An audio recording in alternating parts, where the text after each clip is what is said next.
While confined here in the Birmingham City Jail, I came across your recent statement calling my present activities unwise and untimely. Seldom do I pause to answer criticism of my work and ideas. If I sought to answer all the criticisms that crossed my desk, my secretaries would have little time for anything other than such correspondence in the course of the day, and I would have no time for constructive work. But since I feel that you are men of genuine good will and that your criticisms are sincerely set forth, I want to try to answer your statement in what I hope will be patient and reasonable terms. I think I should indicate why I am here in Birmingham, since you have seemed influenced by the view which argues against outsiders coming in. I have the honor of serving as president of the Southern Christian Leadership Conference, an organization operating in every southern state with headquarters in Atlanta, Georgia. We have some 85 affiliated organizations across the South, and one of them in Alabama Christian Movement for Human Rights. Frequently, we share staff, educational, and financial resources with our affiliates. Several months ago, the affiliate here in Birmingham asked us to be on call to engage in a nonviolent direct action program if such were deemed necessary. We readily consented, and when the hour came, we lived up to our promise.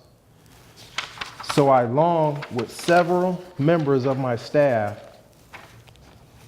am here because I was invited here. I am here because I have organization ties here. But more basically, I am in Birmingham because injustice is here.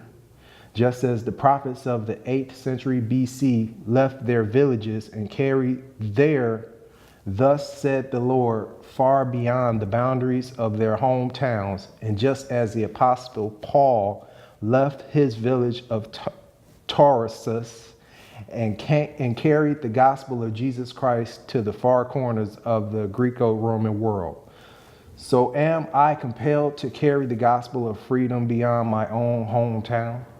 Like Paul, I must constantly respond to the Macedonian call for aid. Moreover, I am cognizant of the interrelatedness of all communities and states. I cannot sit idly by in Atlanta and not be concerned about what happens in Birmingham. Injustice anywhere is a threat to justice everywhere. We are caught in an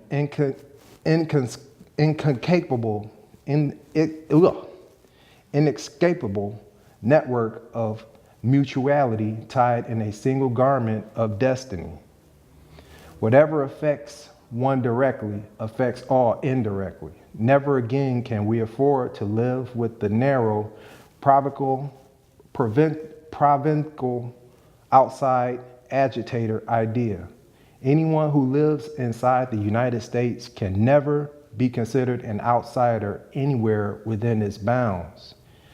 You deplore the demonstrations taking place in Birmingham, but your statement, I am sorry to say, fails to express a similar concern for the conditions that brought about the demonstrations. I am sure that none of you would want to rest content with the superficial kind of social analysis that deals merely with effects and does not grapple with underlying causes. It is unfortunate that demonstrations are taking place in Birmingham, but it is even more unfortunate that the city's white power structure left the Negro community with no alternative. In any nonviolent campaign, there are 4 basic steps: collection of facts to determine whether injustices exist, negotiation, self-purification, and direct action. We have gone through these steps in Birmingham. There can be no gainsaying the fact that racial injustice engulfs this community. Birmingham is probably the most thoroughly segregated city in the United States. Its ugly record of brutality is widely known, Negroes have experienced grossly unjust treatment in the courts. There have been more unsolved bombings of Negro homes and churches in Birmingham than in any other city in the nation. These are the hard, brutal facts of the case. On the basis of these conditions, Negro leaders sought to negotiate with the city fathers, but the latter consistently refused to engage in good faith negotiations. Then, last September, came the opportunity to talk with the leaders of Birmingham's economic community. In the course of the negotiations, certain promises were made by the merchants. For example, to remove the store's humiliating racial signs. On the basis of these promises, the Reverend Fred Shuttlesworth and leaders of the Alabama Christian Movement for Human Rights agreed to a moratorium on all demonstrations. As the weeks and months went by, we realized that we were the victims of a broken promise. A few signs briefly removed returned, the others remained.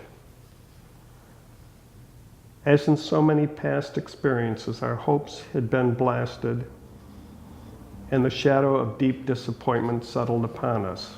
We had no alternative except to prepare for direct actions, whereby we could present our very bodies as means of laying our case before the conscience of the local and national community. Mindful of the difficulties involved, we decided to undertake a process of self-purification. We began a series of workshops on nonviolence, and we repeatedly asked ourselves, are you able to accept blows without retaliating? Are you able to endure the ordeal of jail? We decided to schedule our direct action program for the Easter season, realizing that except for Christmas, this is the main shopping period of the year. Knowing that a strong economic withdrawal program would be the product of direct action, we felt that this would be the best time to bring pressure to bear on the merchants for the needed changes. Then it occurred to us that Birmingham's mayoral election was coming up in March, and we speedily decided to postpone action until after Election Day. When we discovered that the Commissioner of Public Safety, Eugene Bull Connor, had piled up enough votes to be in the runoff, we decided again to postpone action until the day after the runoff so that the demonstrations could not be used to cloud the issues. Like many others, we waited to see Mr. Connor defeated, and to this end we endured postponement after postponement. Having aided in this community need, we felt that our direct action program could be delayed no longer. You may well ask, why direct action? Why sit-ins, marches, and so forth? Isn't negotiation a better path? You are quite right in calling for negotiation. Indeed, this is the very purpose of direct action. Nonviolent direct action seeks to create such a crisis and foster such a tension that a community which has constantly refused to negotiate is forced to confront the issue. It seeks so to dramatize the issue that can no longer be ignored. My citing the creation of tension as part of the work of the nonviolent resistor may sound rather shocking, but I must confess that I am not afraid of the word tension. I have earnestly opposed violent tension, but there is a type of constructive, nonviolent tension which is necessary for growth.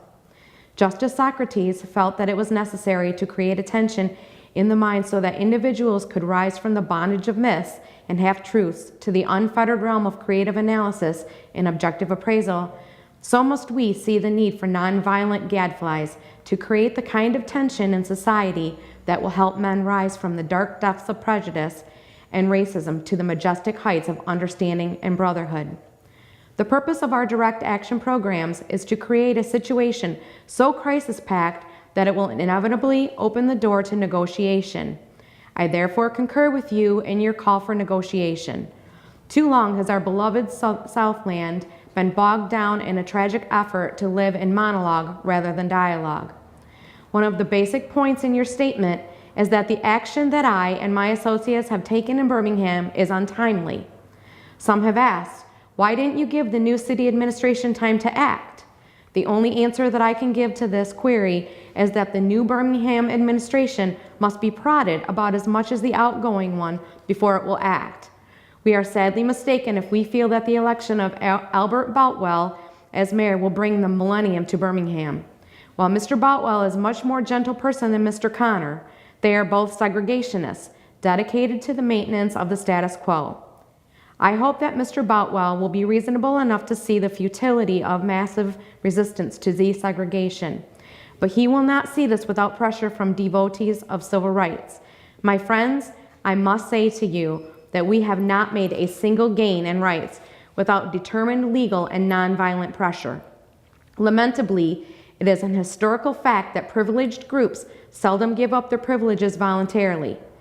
Individuals may see the moral light and voluntarily give up their unjust posture, but as Reinhold Niebuhr has reminded us, groups tend to be more immoral than individuals.